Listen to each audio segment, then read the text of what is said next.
Hi అండి. ఇక్కడ వచ్చేసి ఏం చూపిస్తున్నాను అనుకున్నారా, మన గాజువాక మెయిన్ రోడ్లోని స్టైల్ బజార్ అనేది కొత్తగా పెట్టారు. కొత్తగా ఏం కాదు, 1 ఇయర్ ఎక్కువ అయిపోయి అనుకుంటుంది. నేను వెళ్ళేసరికల్లా కొత్తది.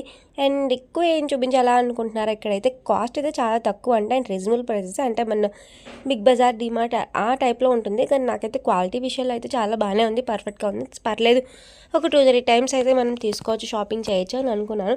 సరే అని ఇంకా ఆలస్యం చేయకుండా ఇంక వెళ్ళిపోయి మొత్తం షాప్ అంతా తిరిగేసానండి. ఏం కొనాలా ఏంటి అని ఆలోచించాను, కానీ ఏవి కొనలేదనుకోండి. ఎందుకంటే అక్కడ రేట్ చూస్తే నాకు కొంచెం తక్కువగానే అనిపించింది. కానీ ఎందుకు, ఆ కలర్ మన దగ్గర ఉంది కదా, ఈ డ్రెస్ మన దగ్గర ఉంది కదా అని సరే అయితే మా బుడ్డిదానికైనా తీసుకుందాం అని వెళ్ళాను. మా బుడ్డిదానికి అయితే ఒక ఫ్రాక్ తీసుకున్నాను కదా, అది కాస్ట్ వచ్చేసి 249 ఎంతో పడింది. ఇంకొక టీ షర్ట్ కూడా తీసుకున్నాను 99 రూపీస్కి. ఇంకా మా బుడ్డిదానికి అయితే సరే, ఇంకా మా ఆయన గడేసరికి నాకు అంటే ఇంకా నా బ్యాలెన్స్ అయితే ఏం లేదు. సరే అయితే కార్డులో గీక్కోన్నారు. కార్డు గీక్తే ఏం రాదు కదా, నాకెందుకు, నీ కార్డు నీ దగ్గరే ఉంచుకొని ఇంకా మా ఆయనకైతే ఇచ్చేసాను. వీడియో నచ్చితే like, share and comment. Don't forget to subscribe my channel. Thanks for watching all. Bye bye.